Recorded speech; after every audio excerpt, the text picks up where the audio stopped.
आज हम लोग राष्ट्र कवि रामधारी सिंह दिनकर के जीवन काल का अध्ययन करेंगे। राष्ट्र कवि के नाम से विख्यात रामधारी सिंह दिनकर हिंदी के एक प्रमुख लेखक, कवि और निबंधकार थे।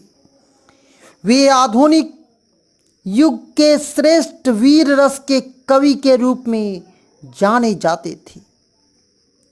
दिनकर को विद्रोही कवि के रूप में लोग जानते थे। वे छायावादी कवि की पहली पीढ़ी के कवि कहे गए थे।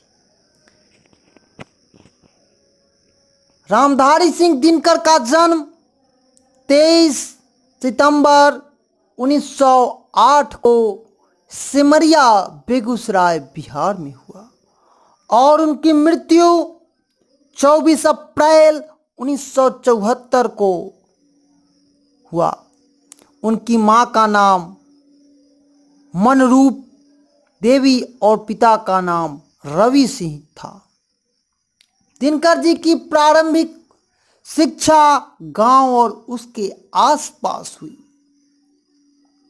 1928 ईस्वी में उन्होंने मोकामा घाट से रेलवे हाई स्कूल से मैट्रिक और 1932 ईस्वी में पटना कॉलेज से इतिहास में बीए ऑनर्स की।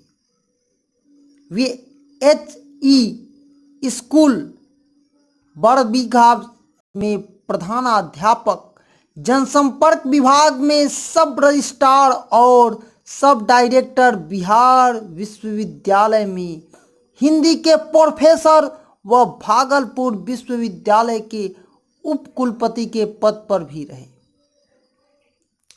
दिनकर जी जितने बड़े कवि थे उतने ही समर्थक गद्यकार भी थे। उनकी भाषा कुछ भी नहीं छिपाती थी, सब कुछ उजागर कर देती थी। उनकी प्रमुख कृतियां रेणुका, हुंकार, सरस्वती, कुरुक्षेत्र, रश्मि रथी, नील कुसुम, उर्वशी, परशुराम की प्रतीक्षा, हारे को हरिनाम आदि हैं। काव्य कृति मिट्टी की ओर, अर्ध नारीश्वर, संस्कृति के 4 अध्याय, काव्य की भूमिका, वट पीपल, शुद्ध कविता की खोज, दिनकर की डायरी आदि गद्य कृतियाएं। दिनकर जी को संस्कृत के 4 अध्याय पर साहित्य अकादमी व उर्वशी पर ज्ञानपीठ पुरस्कार प्राप्त हुए। उन्हें भारत सरकार की ओर से पद्म भूषण से भी सम्मानित किया गया और उन्हें साहित्य अकादमी पुरस्कार भी प्राप्त हो चुके थे। वे राज्यसभा के सांसद भी रहे।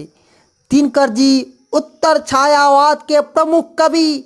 वे भारतेंदु युग के प्रवहमान राष्ट्रीय भावधार के एक महत्वपूर्ण आधुनिक कवि।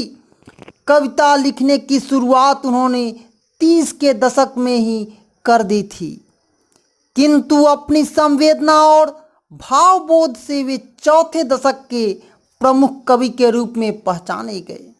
उन्होंने प्रबंधन, मुक्ति, गीत, प्रगति, काव्य, नाटक आदि अनेक काव्य शैलियों में सफलतापूर्वक उत्कृष्ट रचनाओं को प्रस्तुत किया। प्रबंधन काव्य के क्षेत्र में छायावाद के बाद वे कवियों में उनकी उपलब्धि सबसे अधिक और उत्कृष्ट मानी जाती है। भारतीय और पाश्चात्य संस्कृति का उनका अध्ययन, अनुशीलता, विस्तृतता और गंभीरता, उनके इतिहास और सांस्कृतिक परंपरा की गहरी चेतना है और समाज राजनीतिक दर्शन का वैश्विक परिप्रेक्ष्य बोध कराता है। उनके साहित्य में अनेक स्तरों पर व्यक्तिगत काव्यों की रचना भी की है। राष्ट्र कवि दिनकर की प्रस्तुत कविता जनतंत्र का जयघोष, सदियों की विदेशी प्रधानता के बाद भारत में जनतंत्र की प्राण प्रतिष्ठा के लिए यह कविता उन्होंने रची है। सदियों की ठंडी बुझी राख सुबह उठी, मिट्टी सोने का ताज पहन ठिलाती है, तो राह समय के घर घर नाद सुनो, सिंहासन खाली करो कि जनता आती है। रामधारी सिंह दिनकर वाकई में वीर रस के अद्भुत कवियों में से एक है और उनकी रचनाओं में एक अलग अनुभूति प्राप्त होती है। यह वीडियो आप रामधारी सिंह दिनकर के जीवन काल के ऊपर देख रहे थे। धन्यवाद। जय हिंद, जय भारत।